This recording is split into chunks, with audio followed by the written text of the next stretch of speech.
Hello दोस्तों, मैं नितिन शर्मा आपके अपने channel selection with Nitin sir में एक बार फिर से आपका स्वागत करता हूं। दोस्तों, अग्निवीर का एग्जाम आपका नजदीक आ चुका है। दोस्तों, इसके लिए हमने एक नया बैच स्टार्ट किया है आपके लिए। दोस्तों, अगर आप इस बैच को ज्वाइन करेंगे तो 100% आपका एग्जाम बेहतर होगा। दोस्तों, आज से हम अपनी मैथ्स की क्लास स्टार्ट करने जा रहे हैं। दोस्तों, चलिए दोस्तों देखते हैं किस तरह क्वेश्चन आपके एग्जाम में प्रीवियस ईयर में पूछे गए थे। ठीक है दोस्तों, चलिए देखिए दोस्तों, पहला क्वेश्चन दिया है, दी गई संख्याओं का महत्तम समावर्तक कीजिए। यानी कि हमें एचसीएफ हमें बताना है। ठीक है दोस्तों, हमें दोस्तों संख्याएं दी है 12, 15, 18 और 21। ठीक है दोस्तों, जब भी हमें मासापा निकालने को बोल रहा है तो हमें क्या करना है, पहले कोई दो संख्या ले लेनी है। दोस्तों, हम पहले 12 और 15 ले लेते हैं। तो दोस्तों 12 ले लिया। अब 12 में दोस्तों क्या करना है, आपको 15 से भाग देना है। तो 12 का नाम 12, शेष बच गया 5 में से 2 बच गया तो दोस्तों 3 बचा। अब 3 का भाग देना है दोस्तों 12 में, 3 चौक 12। तो दोस्तों हमारे पास एचसीएफ क्या आ गया, 12 और 15 का 3।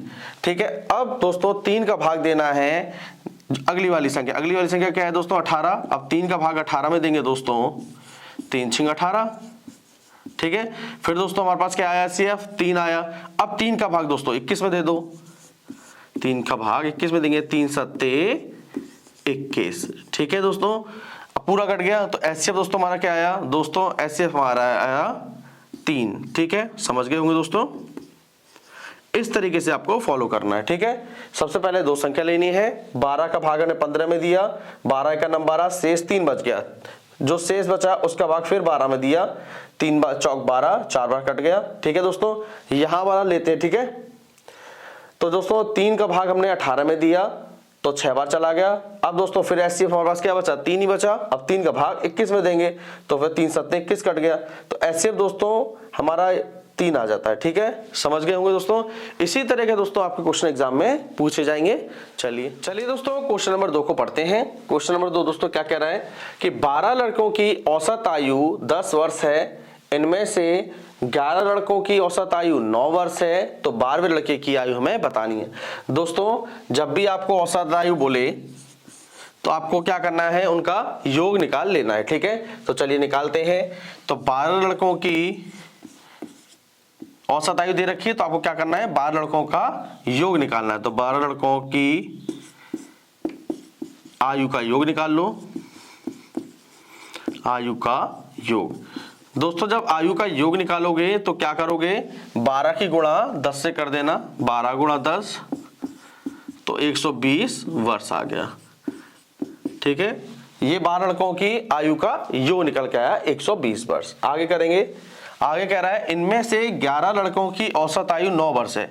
दोस्तों अब 11 लड़कों की औसत आयु बोल रहा है तो अब मैंने बताया आपको क्या करना है, इनका योग निकालना है। तो 11 लड़कों की आयु का योग कर दीजिए दोस्तों, 11 गुणा 9 तो हो जाएगा दोस्तों 99 वर्ष। बस अब आगे पढ़ेंगे। 12वें लड़के की दोस्तों में आयु बतानी है। तो 12वें लड़के की आयु निकालने के लिए आप क्या करोगे,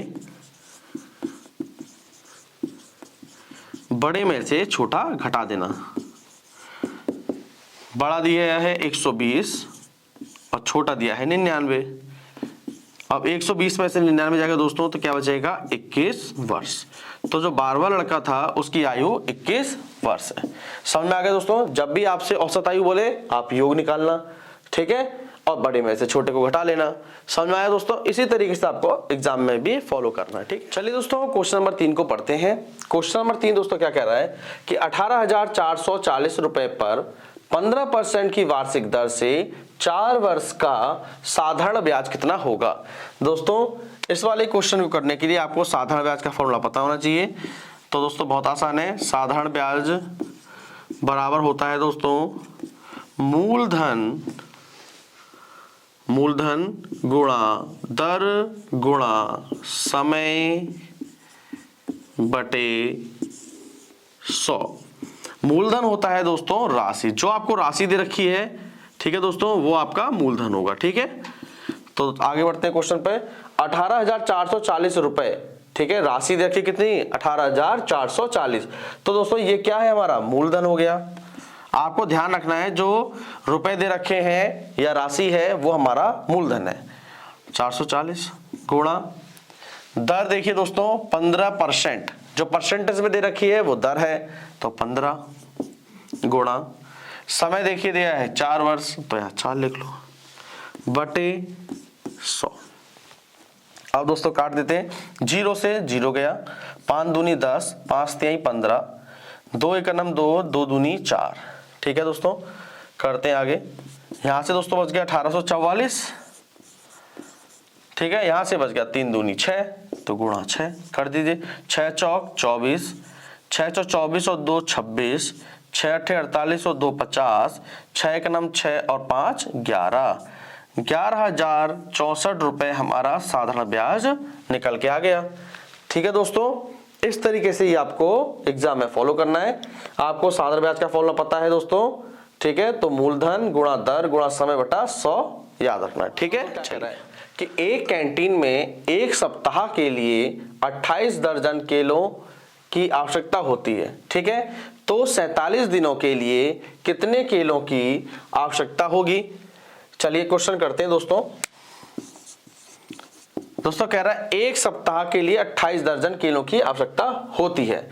तो दोस्तों एक सप्ताह में कितने दिन होते हैं, पहले हमें उसे बदलना पड़ेगा। एक सप्ताह में दोस्तों होते हैं 7 दिन, ठीक है, और 28 दर्जन केले, ठीक है, और दोस्तों एक दर्जन में कितने केले होते हैं? 12 केले होते हैं। तो 28 दर्जन में कितने केले होंगे दोस्तों? 12 से गुणा कर दीजिए, 28 गुणा 12, 12 7 84 बाटे 96, 12 दूनी 24 और 9 33, 336। दोस्तों हमने ऐसा क्यों किया? दोस्तों आगे देखोगे तो आपसे क्या कह रहा है? 47 दिन, तो सप्ताह को आपको दिन बनाना पड़ेगा। और दोस्तों आगे कह रहा है कितने किलो की आवश्यकता, तो दोस्तों हमें दर्जन नहीं पूछा, यहाँ पे हमें किलो की संख्या पूछी है, तो हमें किलो की संख्या लिखना पड़ेगा। ठीक है, तो दोस्तों 7 दिन में, ठीक है, कितने किलो की आवश्यकता होती है? 336। ठीक है, आगे क्या कर रहा है? 47 दिनों के लिए, तो दोस्तों दिन के नीचे दिन रखिए, तो 47 दिनों के लिए कितने केले नहीं पता, तो दोस्तों x रख लो। यहां हमने दिन रखे हैं, यहां हमने केले रखे हैं। ठीक है, समझ में आ गया? समझ लिए 7 दिन में कितने किलो की आवश्यकता होती है दोस्तों? 7 दिन में 336 किलो की आवश्यकता होती है। तो 47 दिन में कितने केले नहीं पता, तो x लिख दिया। अब दोस्तों इसका क्रॉस मल्टीप्लाई करना होता है। ठीक है, अब 7 की गुणा x से कर दो, 7 गुणा x बराबर 47 गुणा 336, 47 गुणा 336। अब आमने सामने हम काट सकते हैं, 7 एकम 7, 7 चौक 28, 7 और 56। ठीक है, अब दोस्तों हमें क्या हो गया? हमारे पास क्या बचा? x बराबर 47 गुणा 48। अब दोस्तों इसकी गुणा हम कर लेते हैं, 47 गुणा 48 यहां पर 8 7 56 का 6 हासिल 5, 8 चौक 32, 5 37 गुणा 4, 4 7 28 2, 4 चौक 16 2 18। तो यहां से आ गया 6 8 7 15, 8 4 12 और 1 और 1 2, 2256। तो दोस्तों x बराबर आया 2256। ठीक है, तो 47 दिनों के लिए 2256 किलो की आवश्यकता होगी। समझ में आ गया दोस्तों? एक बार फिर समझ लो, सप्ताह को अपने दिन में बदला 7 दिन, और दर्जन को बदला अपने उनकी संख्याओं में 12। ठीक है, तो एक सप्ताह में 7 दिन होते हैं। ठीक है, 7 बराबर किसके? 336 किलो के। तो 47 बराबर किसके? नहीं पता होता है, तो x रखते हैं। ठीक है, इसके बाद क्रॉस मल्टीप्लाई करना है, x की वैल्यू निकाल लेना। तो दोस्तों हमारी x की वैल्यू कितनी आई? 2256। तो दोस्तों हमें 47 दिनों के लिए 2256 किलो की आवश्यकता होगी। समझ में आ गया होगा दोस्तों? ठीक, चलिए दोस्तों क्वेश्चन नंबर 5 को पढ़ते हैं। क्वेश्चन नंबर 5 दोस्तों क्या कह रहा है कि एक गांव में पुरुष और महिलाओं का अनुपात 5:3 है। यदि गांव में 800 पुरुष हो तो महिलाओं की संख्या ज्ञात करिए। तो दोस्तों आप क्या करोगे? पुरुष और महिलाओं की अनुपात हमें दे रखा है, तो पुरुष और महिलाओं का अनुपात दोस्तों लिख लो। पुरुष दिए हैं दोस्तों 5 और महिला दिए हैं 3। ठीक है, आगे बढ़ेंगे। यदि गांव में 800 पुरुष हैं दोस्तों, अनुपात में पुरुष कितने दिए हैं 5, ठीक है, तो दोस्तों पुरुष के सामने पुरुष को लिखना है, ठीक है, 5 के सामने 800 लिखना है, ठीक है, यूनिट के सामने यूनिट को लिखना है। ये बात आपको समझ में आ गई होगी। आगे कह रहा है महिलाओं की संख्या हमें ज्ञात करनी है। दोस्तों महिलाओं का अनुपात तो हमें पता है 3 है, तो 3 रख लो, लेकिन महिलाओं की संख्या नहीं पता तो x रख लो, ठीक है ना। पुरुष का अनुपात के सामने पुरुष का अनुपात रख लिया, ठीक है, उसके सामने उसकी संख्या रख ली, ठीक है। उसके बाद हमने दोस्तों महिलाओं का अनुपात रखा और उसके बाद हमने महिलाओं की संख्या x मान ली। अब क्रॉस मल्टीप्लाई कर दीजिए, 5 गुणा x बराबर 3 गुणा 800।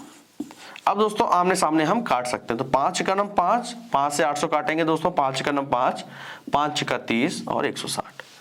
अब x बराबर 16 तिहाई 48 और 0 दोस्तों यहाँ पे है 480, ठीक है। तो महिलाओं की संख्या दोस्तों कितनी आ गई 480 महिलाएं। समझ में आ गया दोस्तों। इसी तरीके से आपको फॉलो करना है, ठीक है। चलिए दोस्तों क्वेश्चन नंबर 6 को पढ़ते हैं। क्वेश्चन नंबर 6 दोस्तों कह रहा है कि 8, 10, 15, 16 व 20 का एलसीएम हमें बताना है।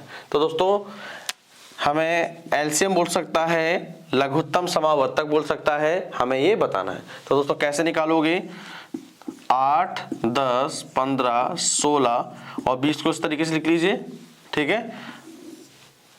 अब 2 से स्टार्ट करना है, ठीक है, सबसे छोटी संख्या स्टार्ट करिए 2 से। 2 चौको 8, 2 पंचे 10, फिर 15, 2 का भाग दोस्तों 16 में लेंगे तो 2 अट्ठे 16, 2 का भाग 20 में तो 10 बार। आगे 2 दूनी 4, 5, 15, 2 चक्को 8 और 2 पंचे 10। आगे करिए, 2 एकम हम 2, 5 ऐसे उतर जाएगा क्योंकि ये 2 से जाएगा नहीं, ठीक है, 15 भी ऐसे आएगा। 2 दूनी 4 और ये हो गया 5। आगे फिर 2 लीजिए, ठीक है, 1, 5, 15, 2 एकम 2। अब दोस्तों 2 से बड़ा लीजिए 3, ठीक है, 3, 5 और 3 पच्चे 15 और 1 और 5 ये उतर आएगा सिर्फ। अब दोस्तों 5 लीजिए क्योंकि ये सब 5 से जाएंगे, 5 का नंबर 5, ठीक है। अब दोस्तों क्या करना है आपको, इनकी गुणा कर देनी है, ठीक है। चलिए करते हैं गुणा। 2 क्या 2 कितनी बार लिखा है दोस्तों 4 बार, तो 2 लिख लीजिए 4 बार, ठीक है। 3 लिखा है 1 बार और 5 लिखा है 1 बार। इस तरीके से दोस्तों आपको लिख लेना है इनके गुणनखंड, ठीक है। अब इनकी गुणा कर दीजिए, 5 तिहाई 15, 15 दूनी 30, 30 दूनी 60, 60 दूनी 120, 120 दूनी 240। तो दोस्तों हमारा एलसीएम आ गया 240, ठीक है। समझ में आ गया होगा दोस्तों।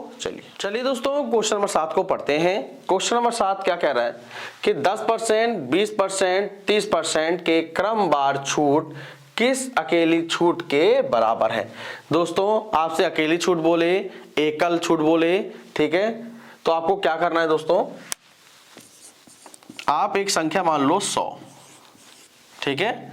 अब आपको कुछ नहीं कर रहा है, जो बोल रहा है आप करते जाइए। जैसे कह रहा है उसने 10% छूट, दोस्तों 100 में 10% छूट का मतलब है वो चीज होगी 90 की, तो वो 90/100 गुणा फिर 20% छूट दे रहा है, यानी 100 में 20% की छूट, यानी कि वो चीज होगी 80 की, तो 80/100 गुणा अब 30% की छूट दे रहा है, तो 100 में 30 कम करेंगे दोस्तों तो 70 आ गया, 70/100।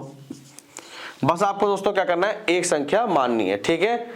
चलिए अब काटते हैं, 100 से 100 कट गया दोस्तों, 2 जीरो से ये 2 जीरो कट गए, ठीक है, 1 जीरो से 1 जीरो कट गया। अब दोस्तों यहाँ क्या बच गया, यहाँ दोस्तों बच गया ऊपर एक 9 बच गया, एक 8 बच गया और एक 7 बच गया और नीचे 10 है। अब दोस्तों इनकी गुणा कर दीजिए, कर देते हैं दोस्तों, 9 अट्ठे 72, 9 अट्ठे 72, 72 गुणा 7 हो जाएगा दोस्तों, 72 गुणा 7 हो जाएगा, 7 दूनी 14, 7 सत्ते 49, 1 50, 50 ये 504, 504/10। अब 10 का भाग देंगे दोस्तों क्या आएगा, 504 तो ऐसे उतारोगे।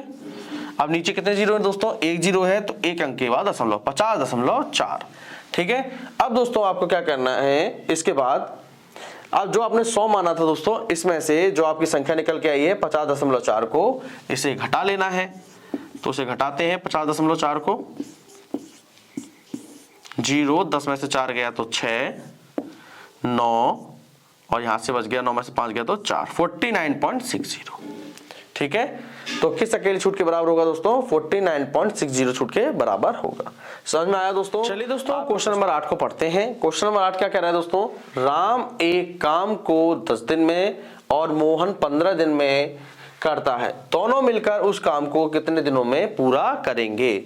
चलिए दोस्तों, बहुत आसान प्रश्न है। देखिए, राम एक काम को करता है दोस्तों 10 दिन में और मोहन कर रहा है दोस्तों 15 दिन में। तो दोस्तों आपको करना है 10 और 15 का एलसीएम निकालना है।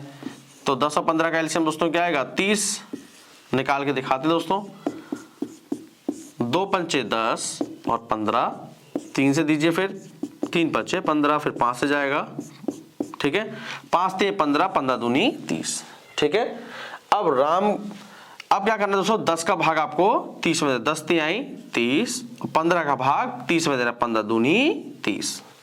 दोस्तों ये कार्य क्षमता निकल के आ गई। ठीक है, किसकी? राम की। एक दिन की कार्य क्षमता, ये तो दोस्तों दिन है, ये कार्य क्षमता है। और दोस्तों जो 30 हमारा निकल के आता है इसे बोलते हैं पूरा काम। ठीक है, राम के एक दिन की कार्य क्षमता है 3 राम, ठीक है, और मोहन की 2 है कार्य क्षमता। तो दोस्तों आपको क्या कहेगा कि दोनों मिलकर, तो दोनों मिलकर मतलब उनकी कार्य क्षमता को जोड़ लीजिए, 3 और 2 5। ठीक है, अब 5 का भाग दोस्तों आपको किसमें देना है? पूरे काम में देना है। तो ठीक है, तो निकालते हैं। राम और मोहन मिलकर कर रहे हैं दोस्तों।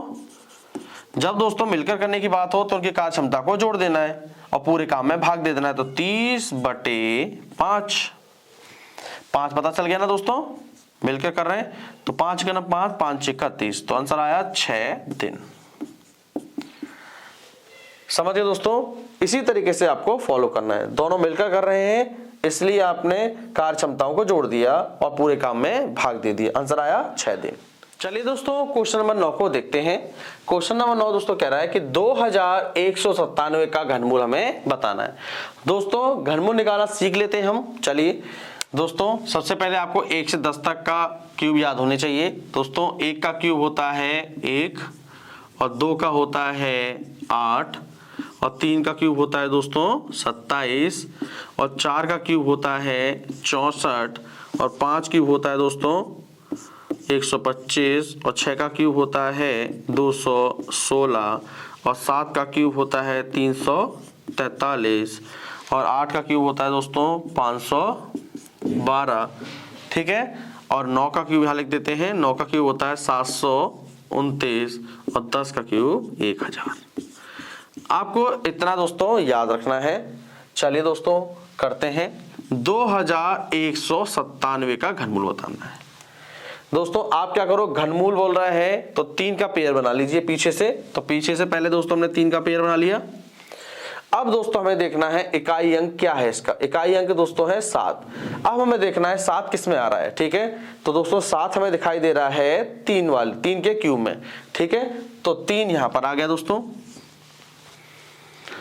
सब समझ लीजिए फिर से। सबसे पहले हमें एक जोड़ा बनाना है 3 का। ठीक है, फिर हमें देखना है जो इकाई अंक 7 है वो किस वाले क्यूब में आ रहा है। तो देखिए 3 के क्यूब में आ रहा है 27, और हमेशा आपको सभी के इकाई अंक को देखना है। ठीक है, चलिए यहां तक कोई दिक्कत नहीं है। अब इस 2 का क्या करना है दोस्तों? अब 2 देखना है दोस्तों, सब 2 किसके अंदर आ सकता है? 2 8 में तो आएगा नहीं दोस्तों। 2 हमें क्या चाहिए? 2 से छोटा ही चाहिए, या देखो 2 से छोटा हो या 2 के बराबर हो। ठीक है, तो 2 से बड़ा नहीं होना चाहिए। देखिए 2 से बड़ा 8 है तो 8 तो लेंगे नहीं, 2 से छोटा लेंगे तो 2 से छोटा क्या होगा? 1। तो दोस्तों यहाँ पे आ जाएगा 1। तो 2197 का घनमूल क्या आया दोस्तों? 13। समझ में आया दोस्तों? चलिए दोस्तों क्वेश्चन नंबर 10 की ओर चलते हैं। क्वेश्चन नंबर 10 क्या कह रहा है कि एक आयताकार क्षेत्र की लंबाई 30 मीटर और चौड़ाई 20 मीटर है, तो उसका परिमाप हमें ज्ञात करना है। दोस्तों आयत का परिमाप का फॉर्मूला हमें यहाँ पर ज्ञात होना चाहिए। दोस्तों आयत का परिमाप होता है दोस्तों बराबर 2 ब्रैकेट में लंबाई प्लस के चौड़ाई। करते हैं दोस्तों। 2 लंबाई दोस्तों कितनी दी है हमें 30 मीटर, तो लंबाई की जगह 30 रख दो, प्लस चौड़ाई देखिए 20 दी है तो चौड़ाई की जगह 20 रख दो। ठीक है, आगे करते हैं 30 और 20 50 गुणा 50, 50 दूनी 100, 100 मीटर हमारा आंसर आ गया। ठीक है, समझ में आया दोस्तों? इस तरीके से ये आपको फॉलो करना है। ठीक है।